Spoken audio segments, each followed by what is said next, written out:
ತೀರ್ಪು.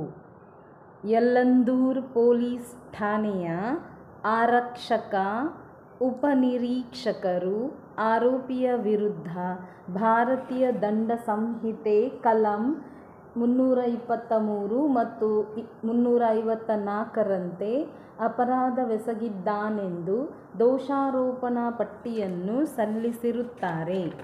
Next para. ಅಭಿಯೋಜನೆ ಮೊಕದ್ದಮೆಯ ಸಂಕ್ಷಿಪ್ತ ಸಾರಾಂಶ ಈ ಕೆಳಕಂಡಂತೆ ಇರುತ್ತದೆ. ದಿನಾಂಕ 3/12/2007 ಬೆಳಿಗ್ಗೆ ಸುಮಾರು 7:30 ಗಂಟೆಯ ಸಮಯದಲ್ಲಿ ಯಳಂದೂರು ಠಾಣಾ ಸರಹದ್ದಿಗೆ ಸೇರಿದ ಯರಗಂಬಳಿ ಗ್ರಾಮದಲ್ಲಿ ಚಾಸಾ ಒಂದರವರ ಮನೆಯ ಪಕ್ಕದ ಖಾಲಿ ಜಾಗದ ಬಳಿ ಜಾಗದ ವಿಚಾರವಾಗಿ ಆರೋಪಿಯು ಚಾಸಾ ಒಂದರವರನ್ನು ಉದ್ದೇಶಿಸಿ ಅವ್ಯಾಚ್ಯ ಶಬ್ದಗಳಿಂದ ಬೈದು ಚಾಸಾ ಒಂದರವರನ್ನು ನೂಕಿ ತಳ್ಳಿ ಕೆಳಕ್ಕೆ ಬೀಳಿಸಿ ಕೈಯಿಂದ ಚಾಸಾ ಒಂದರವರ ಮೈ ಕೈಗೆ ಹೊಡೆದು ಸೀರೆಯನ್ನು ಹಿಡಿದು ಎಳೆದು ರವಿಕೆಯ ಹರಿದು ಅವಮಾನ ಮಾಡಿ ಇದನ್ನು ಕೇಳಲು ಬಂದ ಚಾಸಾ ಎರಡರವರಿಗೆ ಆರೋಪಿಯು ನನ್ನ ಮಕ್ಕಳೇ ಮಟ್ಟಾಳೆಯನ್ನು ಕಿತ್ತು ಹಾಕಿ ಎಂದು ಕೂಗಾಡಿ ಚಾಸಾ ಒಂದರವರಿಗೆ ಸಾಮಾನ್ಯ ಸ್ವರೂಪದ ಗಾಯವನ್ನುಂಟು ಮಾಡಿದ್ದು, ಆ ಮೂಲಕ ಆರೋಪಿಯ ಮೇಲೆ ಮೇಲ್ಕಂಡ ಕಲಂ ರೀತಿಯ ದೋಷಾರೋಪಣಾ ಪಟ್ಟಿಯನ್ನು ಸಲ್ಲಿಸಿರುತ್ತಾರೆ. Next para. ಆರೋಪಿಯು ದಿನಾಂಕ 11/4/2008 ನ್ಯಾಯಾಲಯಕ್ಕೆ ಖುದ್ದಾಗಿ ಶರಣಾಗತನಾಗಿದ್ದು, ತದನಂತರ ಅವನು ತನ್ನ ವಕೀಲರ ಮುಖಾಂತರ ನ್ಯಾಯಾಲಯಕ್ಕೆ ಜಾಮೀನು ಅರ್ಜಿಯನ್ನು ಸಲ್ಲಿಸಿ ಜಾಮೀನನ್ನು ಪಡೆದುಕೊಂಡಿರುತ್ತಾನೆ. Next para.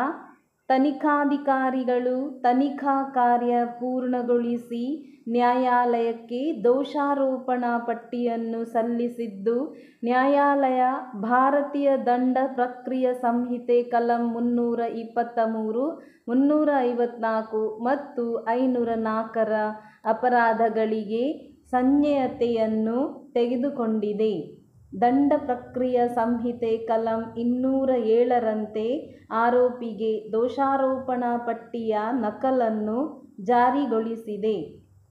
ದೋಷಾರೋಪಣೆಯನ್ನು ರಚಿಸುವ ಪೂರ್ವದಲ್ಲಿ ವಾದವನ್ನು ಆಲಿಸಲಾಯಿತು.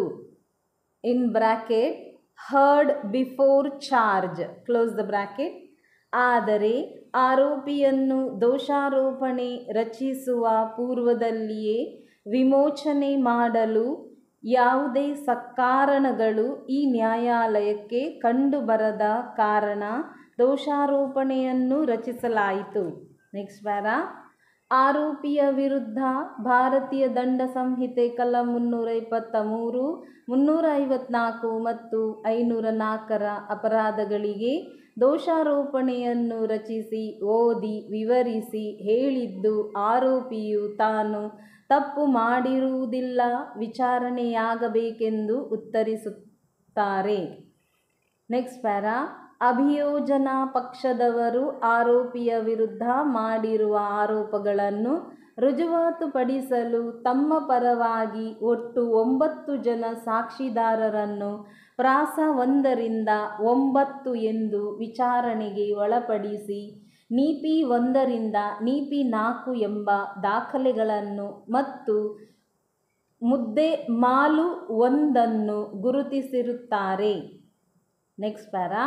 ಅಭಿಯೋಜನೆಯ ಪರವಾಗಿ ಸಾಕ್ಷಿ ವಿಚಾರಣೆ ಮುಗಿದ ನಂತರ ದಂಡ ಪ್ರಕ್ರಿಯೆ ಸಂಹಿತೆ ಕಲಂ 313ರ ಅಡಿಯಲ್ಲಿ ಆರೋಪಿಯ ಹೇಳಿಕೆಯನ್ನು ದಾಖಲು ಮಾಡಿದ್ದು, ಅದರಲ್ಲಿ ಆರೋಪಿಯು ಅಭಿಯೋಜನೆಯ ಪರ ಸಾಕ್ಷಿದಾರರು ಆರೋಪಿಯ ವಿರುದ್ಧವಾಗಿ ನುಡಿದಿರುವ ಸಾಕ್ಷ್ಯವನ್ನು ಅಲ್ಲಗಳೆದಿದ್ದು, ತನ್ನ ಪರ ಸಾಕ್ಷಿದಾರರು ಇಲ್ಲವೆಂದು ನುಡಿದಿದ್ದರಿಂದ ಈ ಪ್ರಕರಣವನ್ನು ವಾದಕ್ಕೆ ಮುಂದೂಡಲಾಯಿತು.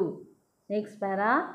ಉಭಯ ಪಕ್ಷಕಾರರ ಪರ ವಕೀಲರ ವಾದವನ್ನು ಆಲಿಸಲಾಯಿತು ಮತ್ತು ನ್ಯಾಯಾಲಯದ ಸಮ್ಮುಖದಲ್ಲಿರುವ ಈ ಮೊಕದ್ದಮೆಗೆ ಸಂಬಂಧಪಟ್ಟ ದಾಖಲೆಗಳನ್ನು ಕೂಲಂಕುಷವಾಗಿ ಪರಿಶೀಲಿಸಲಾಯಿತು. Next para.